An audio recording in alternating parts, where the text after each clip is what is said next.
Okay, thanks, Wayne. Fine. Over to you. All right. Can you hear me? Yes, we can. All right. So just a quick update on the news, guys. And I must say, I've been a bit weighed down by, especially during lockdown, all the bad news, maybe even feeling a bit faithless. So I was actually really glad Wayne asked me this week, because I think there are some great developments. So let me just run through them and you can see if you can agree. The first thing I really think we can thank God for is that there was no real violence in a place called Senegal on Friday. So if you've been following the news, about 10 days before Friday, there were two black men in court over the murder of a white farm manager. And farmers demonstrated and they overturned a police vehicle, set it alight, damaged court property. That led EFF leader Julius Malema to say that they had been treated very well by police, that the police were biased and putting up with these racist terrorists. And he threatened, he said that if police didn't take action, the EFF would come out in numbers on Friday. They would protect state property. They would effect arrests if they had to. So by Friday, the EFF came out, AfriForum was there. John told me that some of the farmers throughout the week on social media were sort of reveling in the idea of a confrontation. They were there, the ANC Youth League pitched up, and then for some reason, Helen Ziller pitched up as well. So this was a really volatile situation, and I think a few stones were thrown and things like that, but we can be really grateful that nothing really bad happened, because I think on both sides there were people who actually wanted something really bad to happen for political leverage, and I just think we can thank God that their plans were thwarted. Another great development, if you've been watching, is the blitz of arrests by the authorities. And for an example, 16 people have been arrested in connection with asbestos roofing in the Free State. So the idea was that these people had these dangerous roofs above their heads. There would be an audit. They would find the roofs and replace them.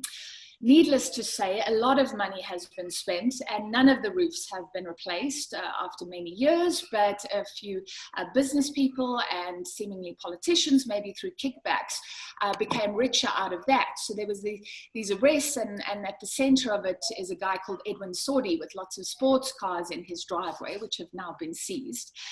And it really feels like something is possibly shifting, or maybe we as the public are seeing the fruits now of investigations that have been going on for a while.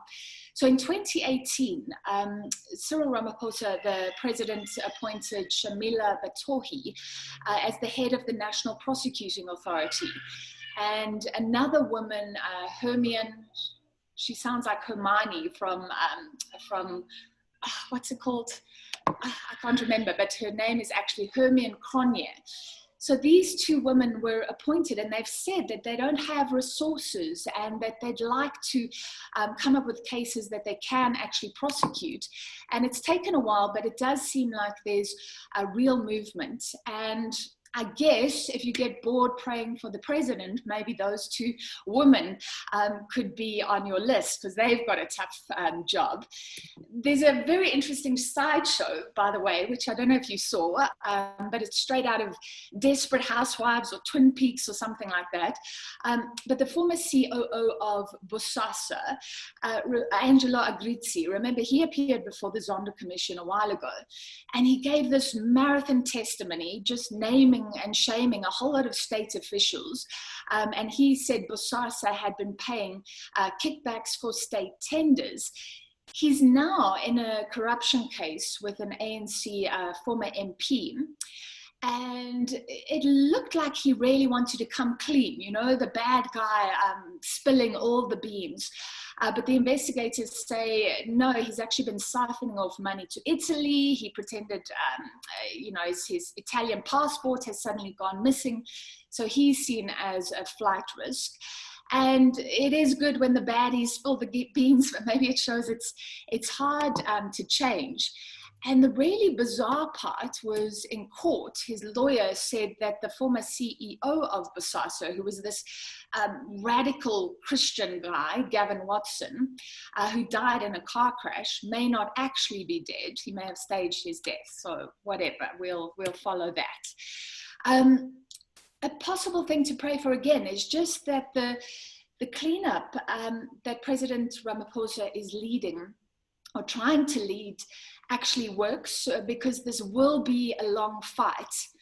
And I'll give you an example. There are two people who are definitely in the sights of prosecutors who are already crying foul. So Julius Malema is saying, well, they're doing these Hollywood-style arrests and it's undignified and they're going to beat people up.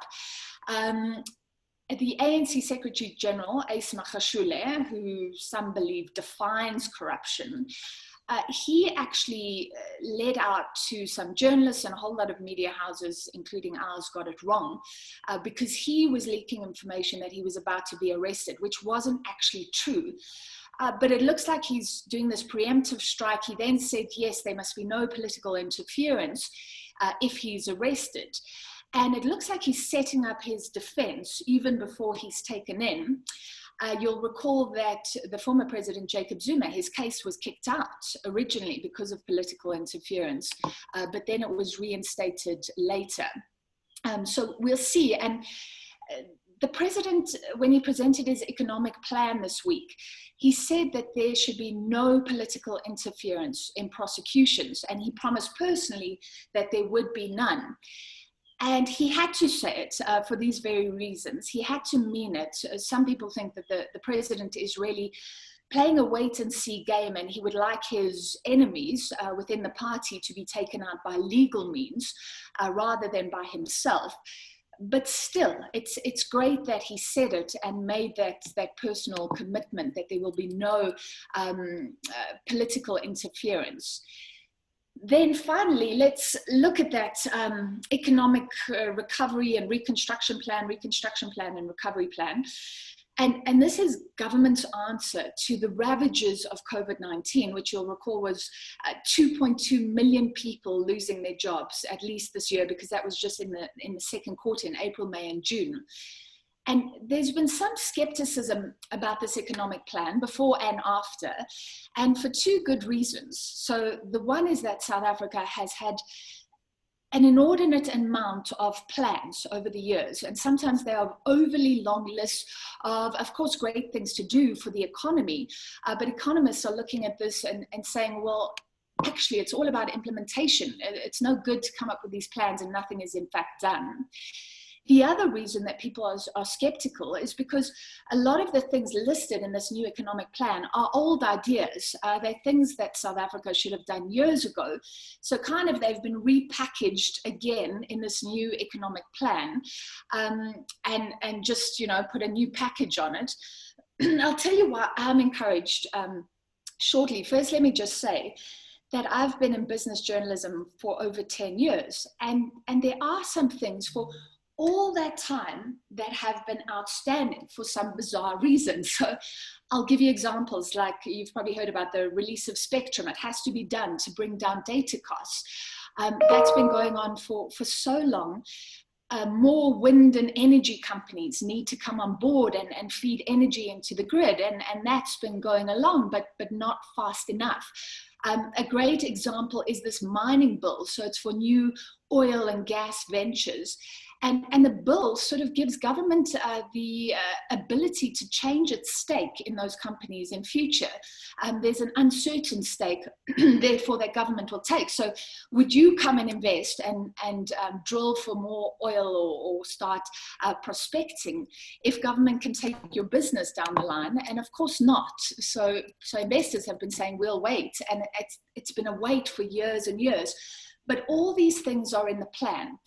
And I think this is a good thing because maybe now there is some consensus and the president can use this plan to say we've agreed that these things will be done urgently and hold those ministers to account for putting words into action now. So I think we really can pray for implementation, and our economy should be in a much, much better place. South Africa is often accused of own economic goals. And I think let's just pray that this is a breakthrough, that these basic things that should have been done for a long time do get done, and that the different ideologies and factionalism doesn't get in the way this time. Okay, that is it. Hope it was vaguely useful. Thanks, Roy. Thanks so much, Francis. Yeah, just to maybe reiterate to all of you why I get so excited about Francis doing these things. It's not to sort of rehash the news that she does each week, but often as we pray in the week, and particularly this week, I just felt so excited about what we were praying on Tuesday at lunchtime. And then when I was watching the news with Bev during the week, and particularly Wednesday and Thursday night, I was like, wow, it just seems to be, so much of what we're praying for. So, so thank you so much, Francis, because I think you'll take these summaries and that really, just give us a different take on praying and thinking as Christians into the news and that. And I am very excited. I think there's a lot to pray about that's happening at the moment. So we can pray for church reopening next week. We can pray for one another. But wow, there's a lot to pray for in terms of the country. And there's a lot, I think, to give thanks for. And to be saying, like, God, we see your hand at work, and we are continuing to pray for righteousness and justice, just to pervade this nation.